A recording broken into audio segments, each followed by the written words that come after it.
onefootflipper. Hi, how's it going? Paige here, the 1 Foot Flipper.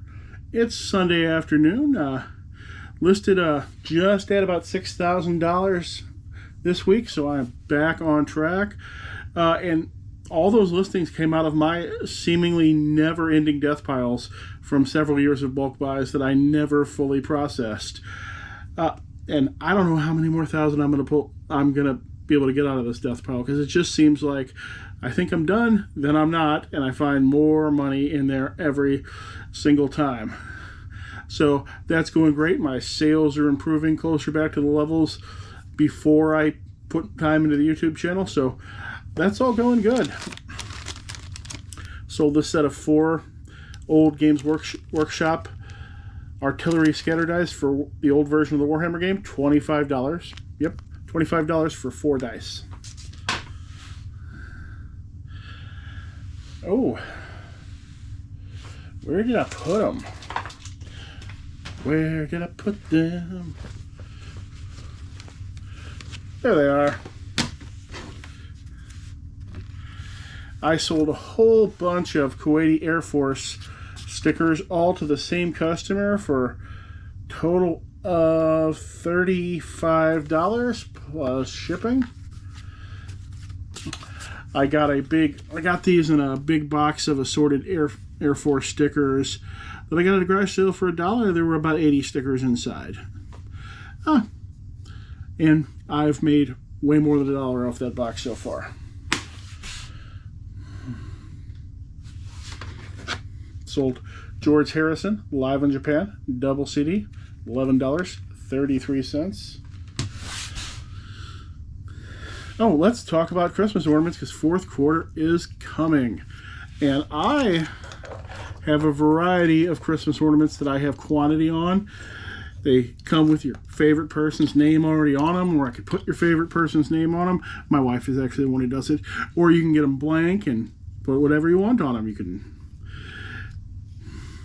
I don't know, make it say whatever you want. But I sold this Santa's camera ornament for $67. That's one of the varieties I've got. I've got these snowmen in the hot air balloon, and I'm the only person in the world who seems to have this particular ornament. I'm not sure how it ended up that way, but it just is. I've got a jingling bell snowman, 2 different varieties of balls, snowman in the wreath, and sledding snowman. You can find all of these in my store under the Christmas section. If you want to support the channel and you weren't interested in Death Pile Monster, get some Christmas ornaments. I sell a lot of them every year. They're on Stephen King's tree, because his wife Tabitha King buys several of them from me every single year.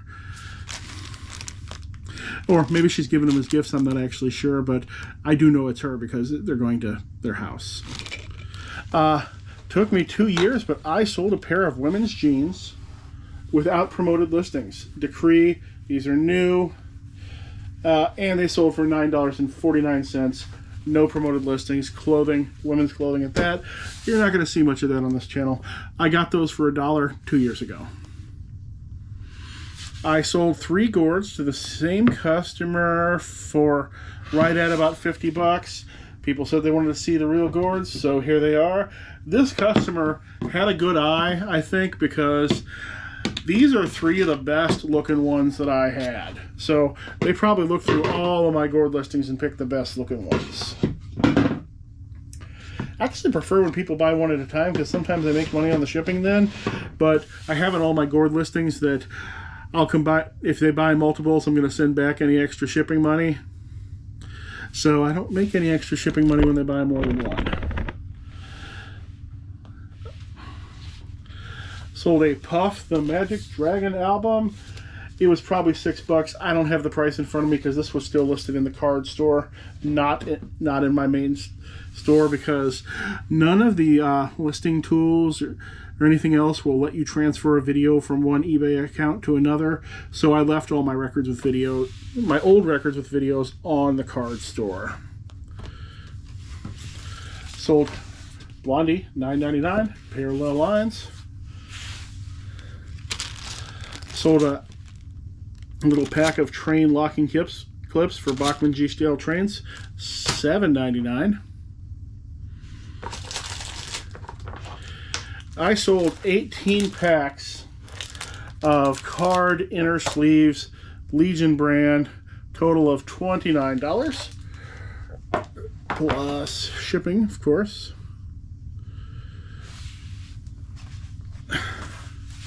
Cheap Trick, lap of luxury, $9.99. All right, let's get back to the rest of it. Hey, I wanted to congratulate Tech and Sports on finally showing his face and doing a YouTube channel. He has knocked me out. As of about 3 minutes ago, he has knocked me out of the spot, the Rookie of the Year spot in the eBay reselling area. Because as it was, I had the most subs for anybody who started this year who didn't have a previous channel. J-Ride Flips would have been it, but he started like a month and a half into last year. But now it's Tech and Sports, and with me being number 2, I'm not sure who number 3 is. If you know, why don't you let me know in the comments. Starting to get sick here. Let's do a few sales. Nuns on the Run board game, $11.69. I bought this from a professional game designer who teaches at a local college. Keltos, some sort of war game RPG book that's been in the store for 2.5 years, $8.09. I'll throw the last 2 up on the screen because they're in the basement. I'm not. I don't feel really good, so I'm not crawling down the steps right now. The Temptations record album, $5.66, and a lot of 2 Force of Will deck boxes for $5.39. Once again, congratulations, Tech and Sports. I'm sure you're going to be very successful on YouTube. Alright, I have suddenly become quite ill since the last segment. I've either got the cold or the flu, so isn't that awesome? So, I may not be going live this Friday night. We'll see how I feel.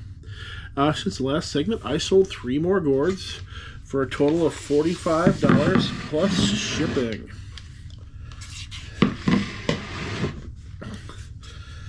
Now, in my gourds in this episode, I managed to make a mistake that I've never made before. Yesterday, somebody ordered a gourd. They ordered, I think, gourd G1, and I accidentally sent them gourd G2. Today, they ordered gourd G2 before the other gourd even got there. So now I'm going to send them G1 because that's what they ordered yesterday. The question is, do I even message this customer at all about this? They're getting exactly what they ordered. They're just arriving in the opposite order. And somehow I shipped out today's order before it was ever ordered. I don't know. I sold another tray of historical wargame airplanes, $70 plus shipping.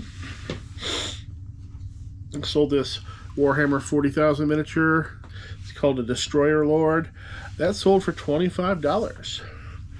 Now, what do you do on eBay when you find out somebody else is using your photos? Or even worse, they've copied your entire listing. What do you do when that happens? How are you going to recover from something like that happening to you? Now, the first thing I want to ask is, how did you even find this out? Because I know I am not going back and searching all of my listings on a regular basis to see if anyone has copied my photos or my descriptions. I'm not looking at the I look at the competition one time when I list the item. And after that, I rely on regularly scheduled markdowns to make sure that item stays competitive or eventually sells. So I'm wondering, how are you even figuring this out? And how much money are you losing in time spent looking for this sort of problem? I mean, how long does it take you to find one? Are you checking all your items like this regularly? If so, why? And then, I guess, what do you do when you find it, though? Well, the thing is that eBay has sort of made that okay now. The user agreement kind of says that any photos or text you go go to the eBay catalog and may be used by anyone else on eBay. Now, what did or didn't go to the eBay catalog, I have no idea. But they kind of just vaguely put that out there to kind of, I guess, so they have to stop dealing with this problem when people bring it up to them. Here's the thing. Even the best thing to do when you discover this is nothing. Or make sure that yours is 5 cents cheaper and it's going to sell first. Otherwise, there's nothing much you can do about it. Even if there was some easy way you could message the seller and they'd have to take it down or whatever else, that still wouldn't make your item sell. You're not going to remove the competition in any way. All you're doing really is burning time that earns you no money, and you're possibly, if you contact the person, you're possibly going to contact somebody unhinged who is going to then do something to try to enact their revenge on you for daring to tell them what to do. Because the fact is, this isn't the 90s. In the 90s, people stole photographs all the time because most people had no way to get pictures of their item onto eBay. So people stole photographs constantly, and people hunted down people who were stolen their photographs constantly. It was a huge thing then. Now it is not worth your effort. Put that same time you would put into being photo detective instead into listing, sourcing, and shipping, because those things will make you money. Worrying about whether or not you're right, because hey, you are right. I'm not saying you're not right. You can be right all day long about something like that, but the right isn't going to put any money into the bank.